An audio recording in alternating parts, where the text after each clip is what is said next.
They told you hell was real. They told you fire waited for you at the end of your life, that a single mistake could condemn your soul to an eternity of pain.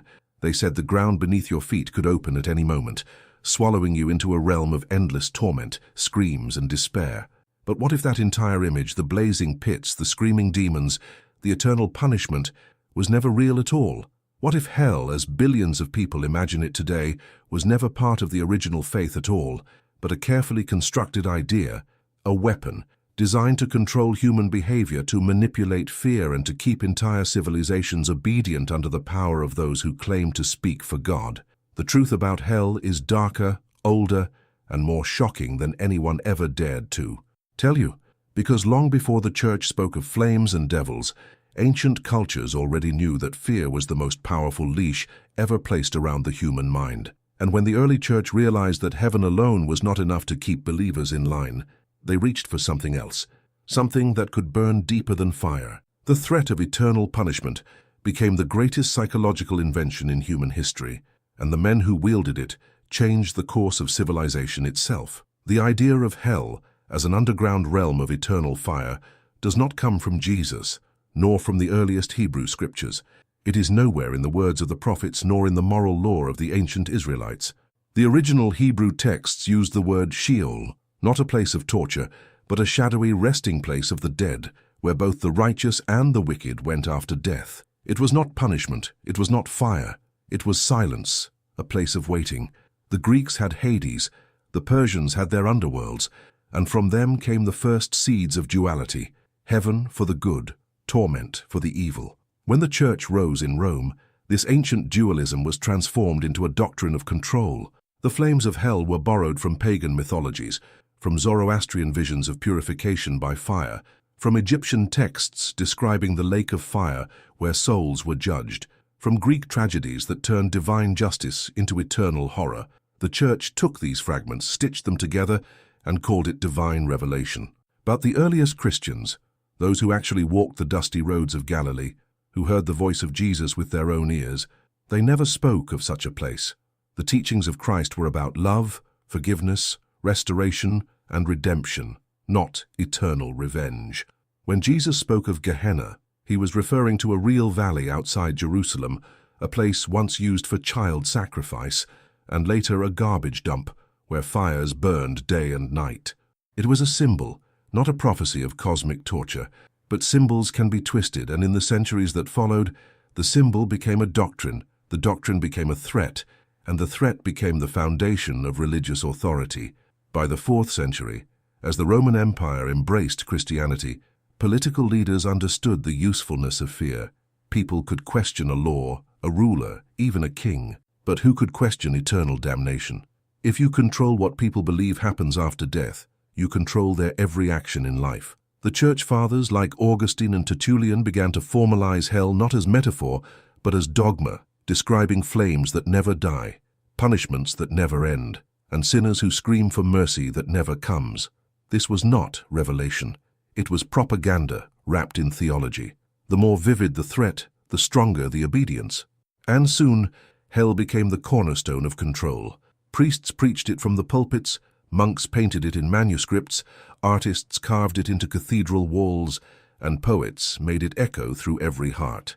Dante's Inferno turned it into art, but long before him, church councils had already declared it absolute truth. The bishops decreed, believe, obey, submit, or burn forever. The brilliance of hell was that it required no proof. It lived entirely in the imagination, yet it governed empires. It filled confessionals, built cathedrals, and kept the masses in line for centuries. Kings ruled through armies.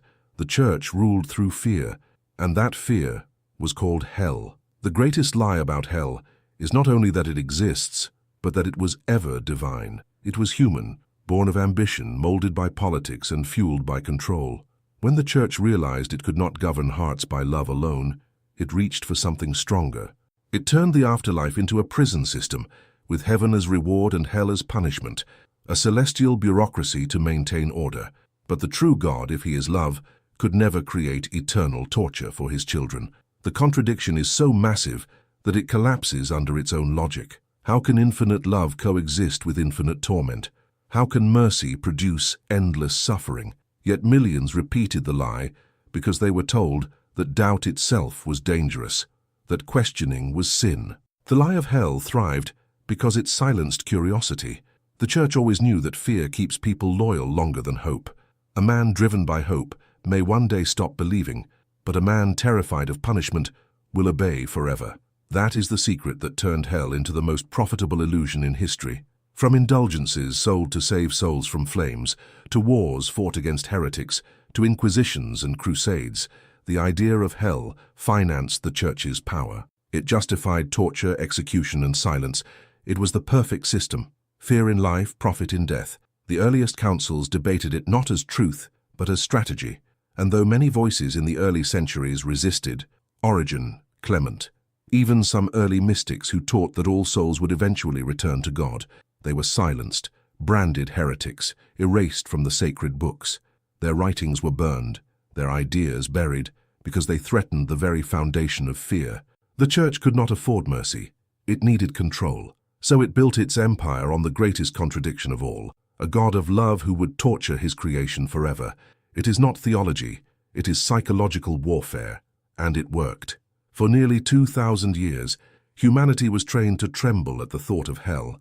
Mothers taught it to their children, painters depicted it in cathedrals, preachers shouted it across continents, and every generation passed the terror to the next, believing that obedience could save them from the fire. But the fire was never real. The fire was always in the mind. The true flames were fear, guilt, and submission, burning silently in the soul of every believer who dared to ask, what if they lied? The answer is not hidden in Scripture, but in history. The church always knew. It built hell not from revelation, but from Rome's hunger for power. And once you see that, once you realize that the eternal fire was lit not by God but by men, you cannot unsee it. That is when the fear begins to die, and freedom begins to live. When the fear of hell became the most effective form of obedience ever invented, the church understood that to maintain power, it had to make hell vivid, tangible, unforgettable. So it turned to imagery, fire, chains, darkness, screams. These became the holy weapons of control. The more horrifying the picture, the stronger the grip on the believer's mind. But if you trace history carefully, you discover something disturbing. The idea of hell grew darker and more detailed not through divine revelation, but through human imagination. The earliest followers of Christ spoke of life, resurrection, and transformation, but as Christianity spread across the Roman Empire, priests discovered that love inspired fewer conversions than fear. Fear was immediate. Fear made people act. Fear filled churches. The theologians of the 4th and 5th centuries began to systematize the afterlife. Augustine, Tertullian, and later Thomas Aquinas described in agonizing detail the punishments of sinners. They spoke of rivers of fire, gnashing of teeth, the endless agony of separation from God, yet none of them had seen it. They borrowed from pagan myths and philosophy, mixing ancient Greek punishment tales with apocalyptic Jewish imagery until they created something new, eternal damnation as state policy. The political genius of hell was that it justified everything. When people feared hell, they submitted to authority. When kings aligned with the church, obedience to the ruler became obedience to God. To resist was not rebellion, it was blasphemy. The church did not need armies to keep the masses in check. It only needed preachers. The priest stood between man and his eternity. He could open or close the gates of salvation with a single declaration. Confession became surveillance, penance became taxation, and indulgences became currency. The concept of hell gave the church leverage over every human being's deepest instinct, the terror of death. But when you look at the earliest texts, you find that Jesus never described hell as eternal. He spoke of purification, of transformation, of judgment that restores balance, not infinite punishment. The eternal fire, he mentioned, was the fire of destruction, not of endless torture. In fact, some early manuscripts show that the very idea of eternity was mistranslated. The Greek word aionios does not mean never-ending, but belonging to an age. The church changed it deliberately, turning a temporary cleansing into infinite pain, because infinite pain meant infinite control. This distortion of language became the root of spiritual terror. Suddenly, God was no longer the Father who forgives, but the warden who condemns. The message shifted from redemption to surveillance. Every action, every thought, every doubt could now have eternal consequences. And with that fear in place, people surrendered. They confessed their secrets, paid their tithes, submitted their wills. The machine of faith became a machine of power. And yet, behind the walls of monasteries and libraries, some scholars whispered the truth. They read the old Greek texts and saw the manipulation. They found that the words for punishment, fire, and eternity were metaphors twisted into weapons. But their discoveries never reached the public, because knowledge is the one thing fear cannot survive. If people knew the origin of the lie, they would stop obeying. So the church buried the evidence, burned the scrolls, silenced the heretics. The Inquisitions were not about protecting faith, they were about protecting the lie. Every philosopher, mystic, or reformer who questioned hell became a threat to the system. They were branded as agents of Satan, not because they were wrong, but because they were right. The church needed Satan to be terrifying, hell to be real, and the people to remain small. But something deeper was happening beneath the surface. As the centuries passed, fear became cultural. Children were raised not only to fear hell, but to imagine it vividly, the flames licking at their souls, the screams of the damned echoing forever. It became so ingrained that people stopped asking for proof. Hell became self-sustaining, passed down through imagination. But the more the church painted hell, the more contradictions appeared. If God is love, how can he delight in pain? If mercy is infinite, how can punishment be endless? And if Jesus came to save the world, why would most of it be doomed to burn? The answers never came, only the threat of asking. Hell was the silence that kept the questions buried. Even reformers who tried to challenge the church still carried the same fear. Martin Luther rejected indulgences, but kept the flames. Calvin redefined damnation, making hell even colder, turning it into a place of absolute separation from divine grace. It was no longer fire, but absence, an even crueler punishment, eternal loneliness. The lie evolved. The flames became metaphors, but the fear stayed. No matter the denomination, the image of eternal loss remained the backbone of control, and yet the scriptures themselves contradicted it. Paul wrote of the restoration of all creation. The prophets spoke of mercy triumphing over judgment. Revelation itself ends with the renewal of all things, not their destruction. The truth was always there, hidden in plain sight, but centuries of fear blinded believers to it. And the church, knowing that its power depended on that blindness, made sure the eyes of the faithful stayed closed.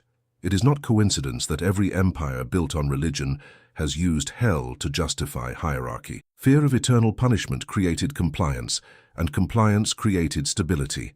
But stability built on terror is not peace, it is bondage. The lie of hell kept humanity small, obedient, and afraid to think. Yet once you see that this fear was engineered, you begin to feel the chains loosen. You realize that morality does not require the threat of fire. Goodness does not depend on fear. You see that the real hell is the belief that love must be earned through terror. The lie of hell stripped humanity of its dignity and its power. It told people they were sinners by birth and debtors by nature. But what if the greatest sin was believing the lie itself? What if the true rebellion is not against God, but against the men who claim to speak for him? The church always knew the truth, that the mind controlled by fear is easy to govern. And that is why hell was never just a doctrine. It was the foundation of empire. The flames that burned in imagination built the walls of cathedrals, the crowns of kings, and the silence of the oppressed. The fire was never beneath the earth. It was always beneath the throne. To understand how deeply the lie of hell infiltrated civilization, you have to look at how it was woven into art, education, and even law. It was not only preached, it was painted, carved, and sung. Every cathedral became a theater of fear, with frescoes showing demons devouring souls, angels holding scales, and sinners burning below. These were not acts of faith, they were acts of programming. Imagine walking into a church as a poor peasant in the 12th century, unable to read, surrounded by towering walls of painted flames and twisted bodies. You were told this was the fate of those who disobeyed. You could not question it, because it was the only story you ever heard. The church knew exactly what it was doing. Art became propaganda, turning beauty into terror. The same system that built breathtaking cathedrals built invisible prisons inside the human mind. And yet, in secret corners, in forbidden texts and banned teachings, Another story was whispered, a story of universal restoration, of divine mercy too vast to be contained by dogma. Teachers like Origen in the 3rd century argued that even the most lost souls would one day be reconciled with the divine source, that the fire mentioned in Scripture was the fire of purification, not eternal agony. But the Church declared him a heretic centuries after his death. His writings were censored because mercy threatened the business of fear. If everyone is eventually saved, no one can be controlled. The machinery of hell needed to keep the flames alive. As medieval Europe fell under the weight of superstition, hell became the weapon of choice for every kind of authority. Monarchs ruled by divine right, and priests ruled by divine terror. Together, they forged a contract of obedience. Hell was the punishment not only for sin but for dissent. Questioning the Church became rebellion against God himself, and this was the real genius of the lie. It turned doubt into danger. It made thinking a threat. The human mind, capable of creation and reason, was taught to fear itself. Centuries of philosophy were suffocated under sermons about eternal fire. When the Renaissance dawned and reason began to rise again, artists, scholars, and scientists risked their lives for truth. Giordano Bruno, who dared to say the universe was infinite, was burned alive, a cruel irony, killed by men who believed in eternal flames while creating them on earth. The Church had perfected the art of projection. By warning the world of hell, it became the very image of it. Every torture chamber, every execution, every inquisition was justified by the doctrine of divine punishment. The flames of hell spilled into the real world, and still, people prayed to be spared. The tragedy is that humanity internalized the lie so completely that even after reformations, revolutions, and awakenings, the idea of hell endured. It adapted. When science began to dismantle the old cosmology, no more underworld beneath the earth, no more fiery pit in the sky, theology shifted gears. The fire became metaphorical, the torment psychological. Preachers said hell was not a place, but a state of separation from God.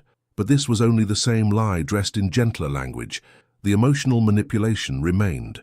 Separation from God is the ultimate fear because it means losing meaning itself. The Church reinvented the doctrine for modern ears, but never abandoned its purpose. The purpose was to keep you afraid of yourself, of your freedom, of your questions.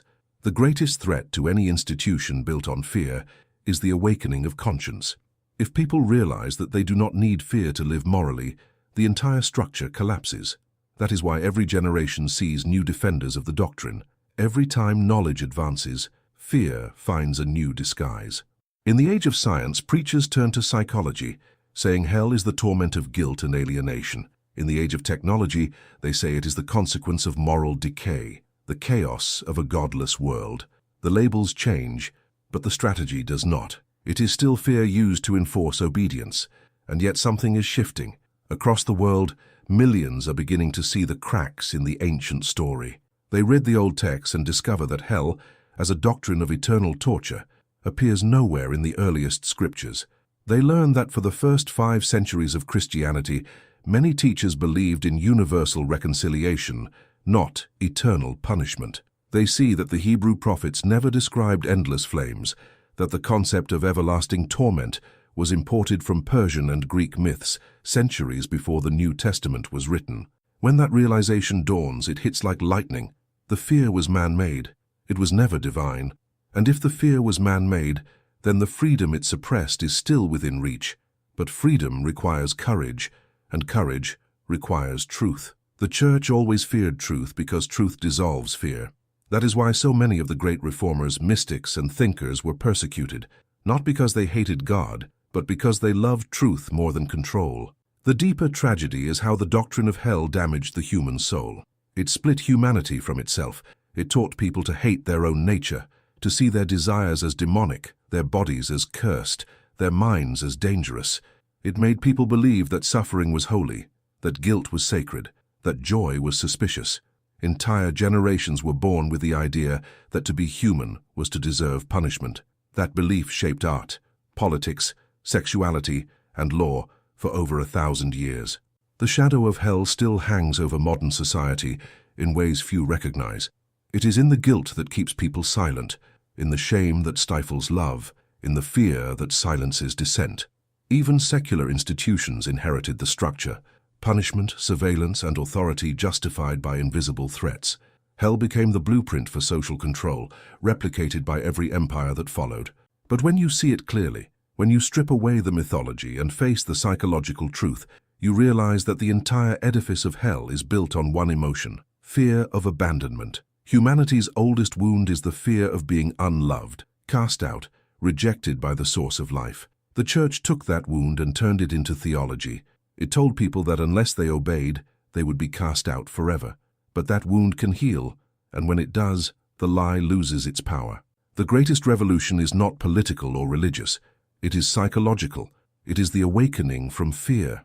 That is why the exposure of this lie matters. It is not about theology. It is about liberation.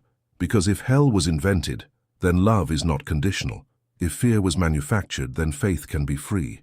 And if the church always knew the truth, then humanity's next chapter begins when it stops kneeling to the lie. The truth does not burn, it illuminates. And light has always been the enemy of darkness, especially the kind disguised as faith. For centuries, the fear of hell has dictated the rhythm of human life, shaping how people think, love, and even die. Every decision, from the simplest moral choice to the grandest political act, has carried the invisible weight of that threat. The church turned the human soul into a battlefield where salvation and damnation competed endlessly, but what it truly created was dependence. People could no longer trust their own conscience because the institution claimed to be the only interpreter of truth, and that monopoly was built on one thing: the terror of hell. To doubt the priest was to risk eternal fire. To question doctrine was to gamble with eternity. Imagine the psychological damage of living under such a system for generations. The fear became hereditary, passed down not through scripture but through trembling voices at night, through tears at the confessional, through sermons that began with love but ended with warnings of flames. The church understood human psychology better than any empire before it. It knew that fear of death was universal, and by attaching that fear to morality, it created control that reached beyond politics, beyond armies, beyond time itself. This was the perfect empire, invisible, eternal, self-replicating. It ruled from inside the believer's mind. No sword could conquer it because it conquered from within. But behind the walls of dogma, a quieter truth persisted, carried by mystics, scholars, and even some saints who saw the contradiction too clearly to remain silent. They understood that if hell existed as eternal torture, then God could not be love, and if God was not love, then faith was meaningless. The courage to think that thought was, for centuries, the ultimate heresy. Yet even inside the church there were whispers. Gregory of Nyssa wrote that all souls would eventually be restored. Julian of Norwich saw visions of divine mercy that swallowed all sin. Meister Eckhart taught that separation from God was illusion, that every soul was already united with the divine source. These voices were marginalized, their writings censored or buried, because they offered freedom, and freedom is the death of control. The church did not fear Satan, it feared awakening, and every time history came close to exposing the lie, the printing press, the Reformation, the Enlightenment, new tactics appeared. When people stopped believing in literal fire, hell was moved into metaphor. When they stopped fearing punishment after death, preachers warned of spiritual death in life. The story changed shape, but never purpose. The same chains painted a different color. Even today, many who claim to reject religion still live under its shadow. They carry guilt for simply existing, shame for feeling human, anxiety about purpose and belonging. These are the modern embers of hell, burning in psychology rather than theology. Hell is no longer preached from pulpits, it is whispered by the inner critic. The voice that says you are not enough, that you must earn love, that you are one step away from being cast out. The genius of the original lie is that it taught people to build their own prisons. They became both prisoner and guard. But once you recognize the pattern, you begin to see it everywhere. In governments that use fear to enforce obedience, in corporations that use shame to sell redemption, in ideologies that divide the world into righteous and damned.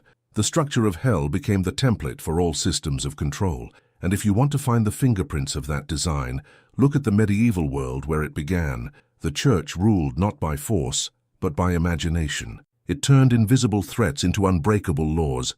Kings could fall, cities could burn, but the fear of hell endured. It was the only fear that crossed death itself, the only one that made people obey even in silence. The confessional became an interrogation chamber of the soul. The sacraments became rituals of debt payment. Every time a believer confessed, they reaffirmed the hierarchy.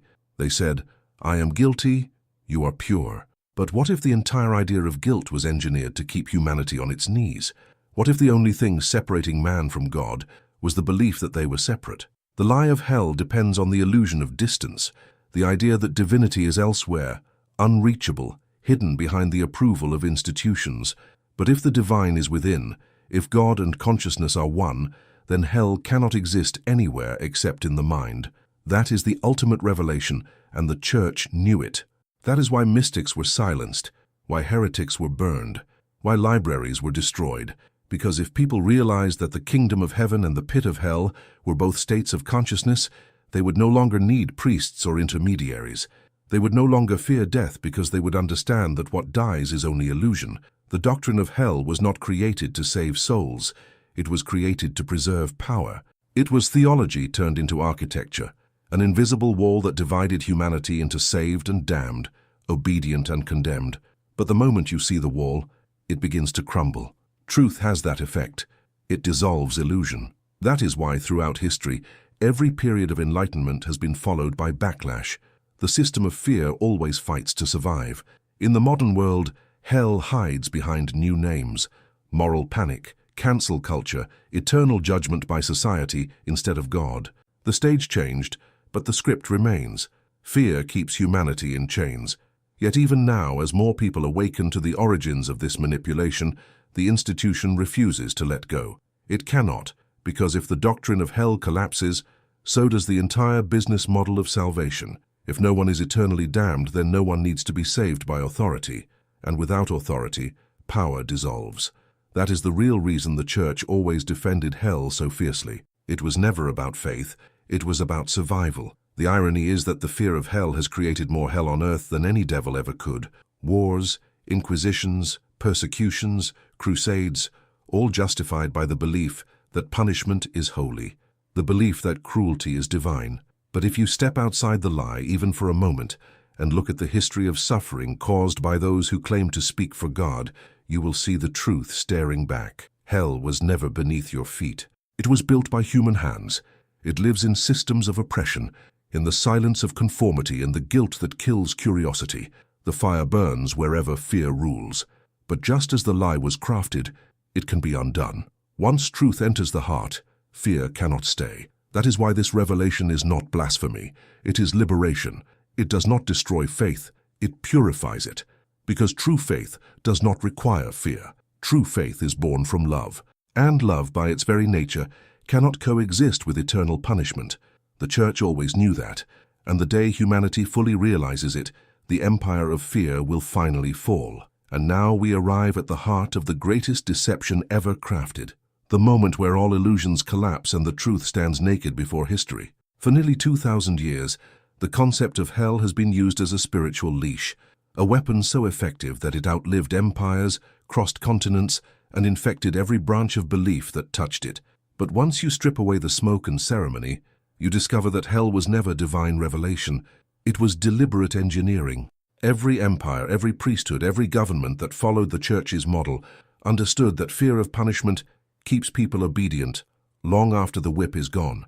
And so the Church's invisible fire became the blueprint for power itself. The rulers of nations studied it, philosophers justified it, and institutions replicated it, until all of humanity lived in its shadow without even realizing it. But the irony, the terrible and beautiful irony, is that the lie of hell could only survive as long as humanity remained ignorant of its own nature. For if the divine spark truly lives within, then there can be no separation from God, no eternal exile, no infinite punishment. There can only be illusion, the dream of distance. The Church taught that you are born guilty, born deserving of punishment, that even a child enters the world stained by sin. Why? Because guilt keeps you compliant. Guilt makes you seek forgiveness from the very hands that created your shame. It turns salvation into a commodity, forgiveness into a product, and repentance into currency. The lie of hell is not only spiritual, it is economic. It has financed cathedrals, funded wars, and filled treasuries. It has turned invisible fear into gold. Indulgences, confessions, crusades, all built on the same foundation. Keep them afraid, and they will pay for safety. But the truth, when you finally face it, is devastating to the system and liberating to the soul. You were never condemned. You were never separate. You were never in danger of eternal torment. The only flames that ever existed were those of ignorance and fear, burning in the mind, and when knowledge enters, those flames die instantly. This is why the early mystics spoke of enlightenment as awakening, because once the light of awareness shines, darkness cannot survive. The Church always knew that knowledge was the true enemy of fear. That is why for centuries it controlled education, forbade translations of Scripture, and punished those who read too deeply, because if the people learned the original meanings of words, if they knew that aionios meant of the age, not eternal, that Gehenna was a garbage valley, not an inferno, the entire illusion would dissolve overnight. Imagine billions realizing that their deepest fear was built on mistranslation. The shock would shake the world. The doctrine of hell is not simply a misunderstanding. It is the deliberate distortion of language, the theft of context, the manipulation of myth, and it is time to reclaim the truth. The earliest followers of Christ never feared eternal torment because they understood the message of transformation. The fire was symbolic, purification, refinement, renewal. Even judgment itself was restorative, not destructive. It was never about cruelty. It was about evolution. But when power replaced wisdom, symbols became literal, poetry became policy, and faith became fear. That is how hell was born, not from heaven, but from Rome. And the greatest proof that the Church always knew lies in its contradictions. If hell is real, why are the clergy exempt? Why could men sell indulgences to erase eternity? How could the same institution claim divine mercy while torturing those who disagreed? The answer is simple, because they never believed their own story. The rulers of the system never feared hell, they used it. Only the people burned, not in flames, but in terror. The priests slept peacefully, while the peasants trembled. The popes built palaces, while the poor bought salvation. The architects of the lie were never its victims. But the world is changing. For the first time in history, information cannot be contained. Ancient texts, once hidden in monasteries, are now accessible to all. Scholars, historians, linguists, and ordinary seekers are uncovering the truth, that the God of eternal torture was never the God of Christ, that the real message was always mercy, always restoration, always love, and once that truth spreads, the fear collapses like a dying echo. The Church has always known this day would come. It has feared it more than anything else, because when people stop fearing hell, they start questioning everything: authority, hierarchy, tradition, and the need for intermediaries between them and the divine. The final collapse of the doctrine of hell is not just a theological shift. It is the end of an era of control. It is the rebirth of conscience. Imagine a world where morality is not driven by fear of punishment, but by understanding of unity. Imagine a humanity that does good not to escape flames, but because it recognizes itself in others. That world is possible, and the first step toward it is the death of the lie. The moment you reject the idea of eternal torment, you reclaim your soul from centuries of manipulation. You take back ownership of your own spiritual destiny. You see that no institution, no doctrine, no priest has the right to stand between you and your Creator. And when that realization hits, when you finally understand that the true God would never create eternal suffering for His children, something profound happens. Peace. The fear that haunted generations vanishes, and what remains is gratitude, clarity, and freedom. The truth about hell is not merely historical, it is personal. It is the unmasking of a cosmic illusion that held humanity hostage. And when you see it, when you feel the liberation of knowing that love is greater than fear, you begin to see how everything changes. Your relationships, your choices, your sense of purpose. You no longer live for fear of punishment, but from the joy of existence. That is the final revelation, that the kingdom of heaven was never somewhere else, and the flames of hell were never below. Both were inside you, waiting for you to choose. The Church always knew this, but it could never say it, because a free mind cannot be controlled. And now, as truth rises from the ashes of dogma, the time for fear is over. The greatest lie about hell is dying, and with it, the chains of guilt and submission that ruled humanity for millennia are breaking. What remains is the truth, that love, not terror, is the final law of the universe. The Church always knew, And now, so do you. If this truth already shook you, imagine what comes next. Subscribe so you do not miss the full truth.